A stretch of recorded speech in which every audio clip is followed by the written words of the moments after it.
श्री सीताराम, भगवान की माया को जीत लेने वाले भक्त। भाग 22। श्री भरद्वाज जी। भक्तों, श्री भरद्वाज जी रामचरण कमल अनुरागी संत थे और इनका निवास प्रयागराज में था। भरद्वाज मुनि बसहि प्रयागा, तिन्हि रामपद अति अनुरागा। इनकी भगवत भक्ति लोक प्रसिद्ध है और भगवत भक्ति का इन्हें आदि स्रोत कहें तो ये अतियोक्ति नहीं होगी। श्री रामायण जी की कथा का जो प्रचार है इन्हीं के द्वारा हुआ था। ये गंगा यमुना के जो पावन संगम है प्रयागराज में, वहाँ पर इनका निवास था और प्रत्येक मकर में समस्त ऋषि कल्पवास करने आते थे और इन्हीं के आश्रम पर आकर के ठहरते थे। एक बार याज्ञवल्क्य जी ऋषि को इन्होंने आग्रह पूर्वक कुछ दिनों के लिए अपने यहाँ रख लिया और रखा तो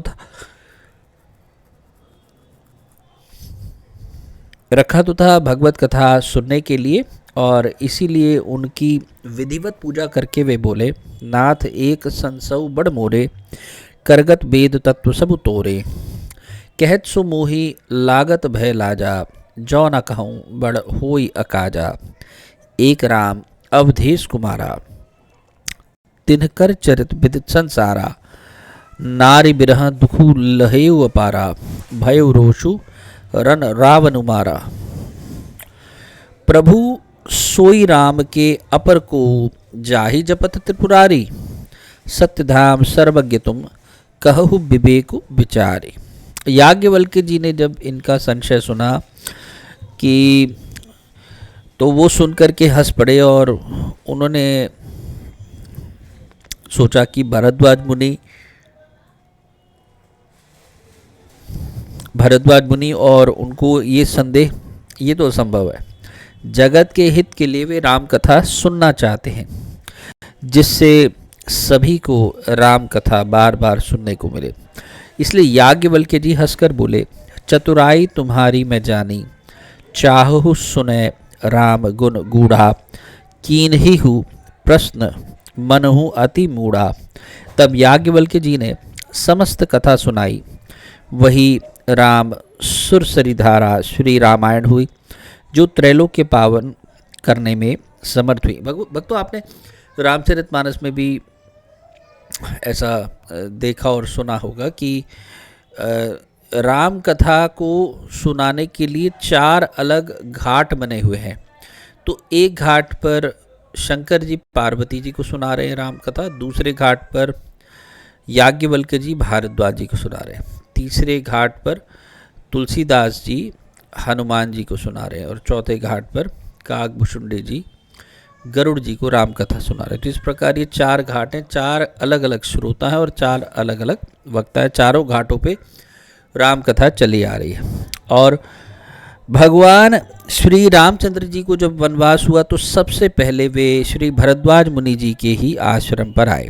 इन्होंने प्रार्थना की, भरद्वाज मुनि जी ने प्रार्थना की कि हे भगवान, आप 14 वर्ष तक यहाँ ही रहिए।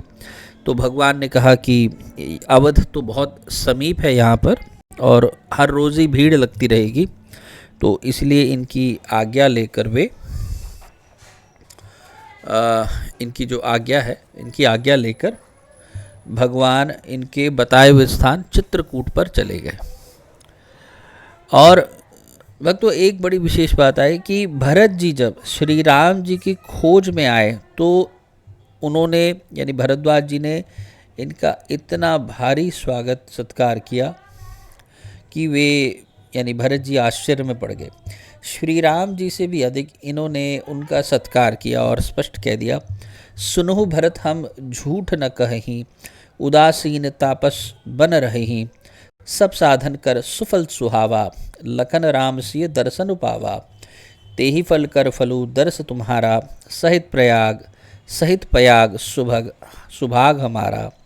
भरत जी लज्जित हुए। मुनि ने उन पर अनंत प्रेम दर्शाया, राम ते अधिक राम कर दासा। महामुनि भारद्वाज श्रोत्रिय ब्रह्मनिष्ठ ऋषि थे और इनकी एक कन्या तो याज्ञवल्क्य जी को ब्याही दी और दूसरी कन्या विश्रवा मुनि जी को ब्याही थी, जिनके पुत्र कुबेर जी हुए, और ये अद्वितीय ही राम अनुरागी थे। भक्तों, अत्यंत ही राम अनुरागी थे। ये तो भारद्वाज थे ही थे। इनके चरित्र से हम कुछ जो मैं दास समझ पाया वो यही कहेंगे कि भक्तों का जो स्थान है वो बहुत बहुत ऊंचा है। राम ते अधिक राम कर दासा, इसलिए भक्तों को विशेष विशेष आदर मिलना चाहिए। आमतौर पे हम कभी भी तीर्थ स्थान आदि जाते हैं, मंदिर घुमाते हैं और आ जाते हैं और कुछ खा पी लिया, लेकिन यूं ही कोई आ रहा होता है, जा रहा होता है, उसको बस सोचेंगे ये तो ऐसी फटीचर है, ये तो फटे हाल है, ये तो गरीब है, ये तो हमसे भी गया गुजरा है, और उसको भिखारी की तरह समझेंगे। जबकि हो सकता है वो बहुत महान भक्त हो, उसकी स्थिति बहुत ऊँची, और ज़रूर ही उसने कुछ अच्छे पुण्य कर्म किए हैं, जो कि उस पवित्र पावन भूमि पे जिस पर तुम सब 1 घंटा 2 घंटे के लिए आए हो, वहाँ तो वो रहे दिन रात। कुछ तो उसने पुण्य किए होंगे, कुछ तो भक्ति की होगी। तो भक्तों का स्थान बहुत ऊंचा है, भगवान से भी ऊंचा है। इसलिए तीर्थ आदि पे जाना एक अच्छी बात है, जाना भी चाहिए, लेकिन वहाँ जाके केवल भगवत दर्शन करना ये तो सभी करते हैं। वहाँ जाके संत दर्शन भी करना चाहिए। पूछना चाहिए कि कोई आसपास महान संत हो या उनका आश्रम हो, कुटीर हो, उनके दर्शन करने अवश्य जाओ। नहीं भी जा सकते, कोई देर रात हो गई, देर सवेर भी हो गई, और आपको पता चला अमुक अमुक जगह पे कुछ संत जी रहते हैं, उनके निवास स्थान के आसपास भी जा करके उस निवास स्थान को ही प्रणाम किया जा सकता है। और अब जैसे महाकुंभ मेला लगा है, तो महाकुंभ में केवल गए और संगम पर स्नान किया और आ गए, ये तो सभी करते हैं। लेकिन यदि हो सके तो संत दर्शन के लिए अवश्य ही ऐसे कुंभ, महाकुंभ, अर्धकुंभ, पूर्ण कुंभ, जितने भी कुंभ मेले जहाँ जहाँ लगते हैं, वहाँ पर जा कर के हमें कुछ ना कुछ संतों का दर्शन अवश्य करना चाहिए, उनको प्रणाम ज़रूर करना चाहिए। दूसरी बात ये कि परम राम अनुरागी हैं, और इन्होंने देखिए अपनी कन्याओं को भी संतों के साथ, भक्तों के साथ उनका विवाह किया।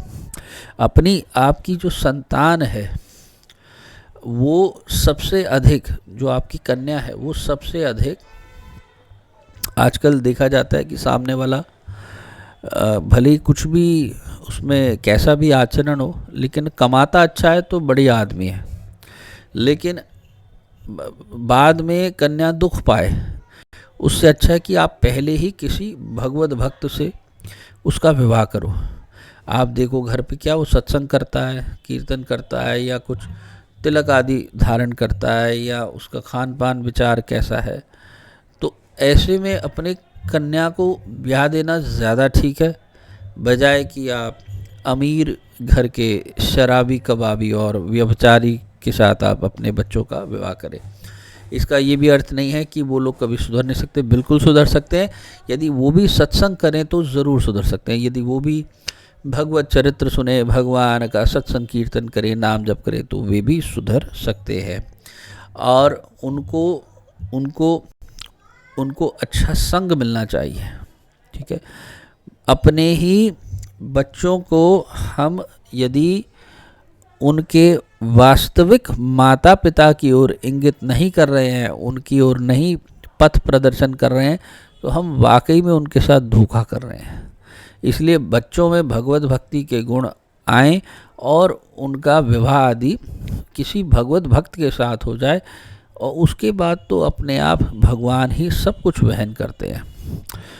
इसके साथ ही मैं वाणी को विश्राम दूंगा। अगले भाग में हम श्री दक्ष जी का चरित्र श्रवण करेंगे। तब तक के लिए जय जय श्री सीताराम, जय जय श्री सीताराम।